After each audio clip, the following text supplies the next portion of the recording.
Hi mga ka-Ron Bell! Happy Sunday! Happy kay kung Sunday kay gitagaan kog bouquet.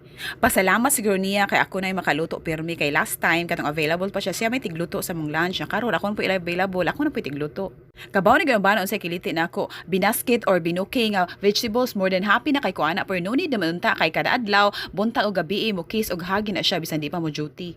Sorry sa giluod sa mong ka-sweet. So ato siya isagol sa salad nga naay carrot og pepino. No so butangan na to dressing kay nay request di man ako ganahag dressing ganahag pure gyud.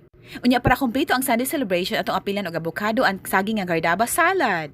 Kani jud ako usually buhaton labi na hapit na madunot ang panit sa saging gardaba pero ang ilawom okay pa man siya. Ya butangan lang na siya gamay nga condensed. Di pun siya hotdon 1/4 ra sa lata. Hisgutan na tong highlight nga lettuce kay mo'y bouquet, di ba? Hisgutan na to kaning murag red lolo rosa lettuce ni siya, nya kaning green kay black semsum lettuce. Daghan gyud klase nga lettuce. Ang meaning sa lettuce sa Tagalog kay letsugas kuno, gitawag po na siya sa uban og letsugas. Yang scientific name niya kay Lactoca sativa.